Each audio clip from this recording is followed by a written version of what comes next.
Hey cruisers, welcome back. This music is so appropriate because I feel so sad that we are not cruising right now. So, what's going on is this. I just got an update this week. I had a meeting this week, so just want to give you all an update. What's going on now is that politics are involved in this issue with the CDC versus the cruise line. So, I'm going to read this letter to you or just part of it. And this is why the CDC is kind of stuck with making a decision about whether we are okay to go back to cruising or not. So the CDC had put something out on April the 2nd stating that cruising can resume. The wording was kind of funny. So we were like, are we good to go back? Are we not good to go back? It was kind of like conditional.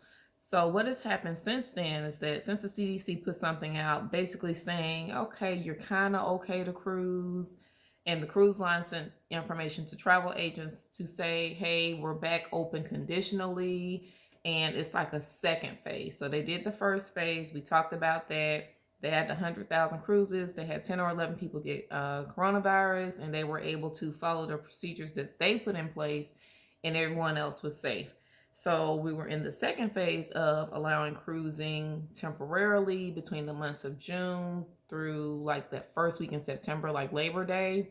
Now we don't know where we are because the CDC is not responding to anyone. They put something out the Thursday before Good Friday because Good Friday is a holiday, and the cruise lines have not heard anything else. So a bomb has been dropped now. At this point, the cruise lines have been putting pressure on the CDC to say, hey, give us something or we're going to move our cruising over to other countries. We're still going to cruise. It just won't be from the US.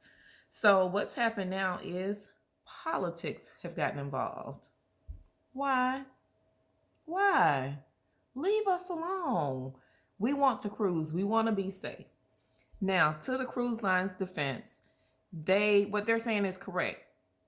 Our travel was not shut down. The airports were not shut down at all, at all.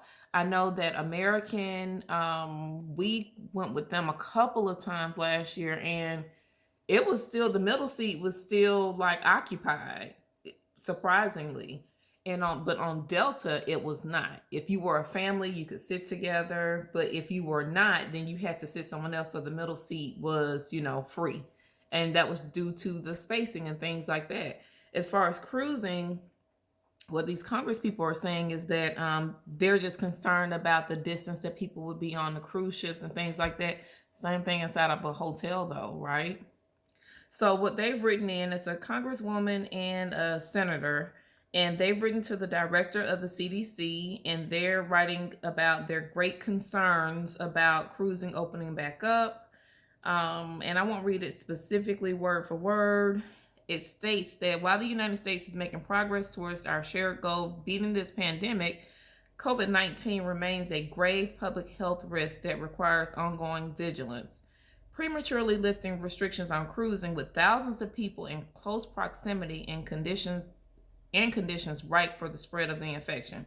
So basically, they are concerned that if it's so many people on the boat that some people may not be vaccinated and that, COVID is going to come back with a vengeance. COVID already came back. It's done brought cousins because there's different strands of COVID now. And I feel like it's just like the flu. If you go back here and you research the flu and how it started about and things like that, it killed hundreds of thousands of people just like COVID did. And they were able to get it under control. And here we are decades later and we're still getting flu shots every season. And I think it's going to be the same thing with COVID. I feel like it's unfair to say that with the cruise industry, they cannot sail or go back to, at least trying to get back to some sort of normalcy because of COVID. Because everything else is opening up. I just went to breakfast this morning and I was at IHOP and there was still a wait and people were just waiting. I mean, everything is opening back up. So, but now we have politics involved, which makes me think that cruising is not going to happen because this could go as far as a year. If you're an avid cruiser, you know that the summertime is a big time for the cruise industry. If you look at the prices of cruises go up. Why? Because it's warm outside and people want to be out there with no clothes on and drinking and stuff like that. Really, it's your getaway from work, from school. You want to have a good time. So what's happening now is the cruise companies are just going to go elsewhere. They're going to go to other countries. Right now, they're currently going to be selling out of Bermuda and Bahamas right now. So we're going to have to wait to see what's going to happen. I am ready for my cruise. It's scheduled for August the 29th, and I'm not sure if we're going to go. So what we're going to do is just kind of go ahead and look to see what Bahamas is looking like, and we may just leave out of there just so we can get back on the boat to see what things are like. Cruising is our number one type of vacation because it's all inclusive. You know, you have everything. You pay the one price. You can eat, drink, and be merry.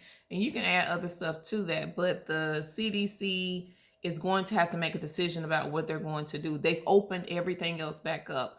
We are in well, for us, we are getting our second shot of the COVID-19 vaccine, and it's going to be in a couple of weeks, and most people are getting them. So if you're able to still go out to restaurants, go back to school, kids are back in school. So why is this something that we cannot do? Why cruising? I don't understand. I'll keep you updated. Stay tuned.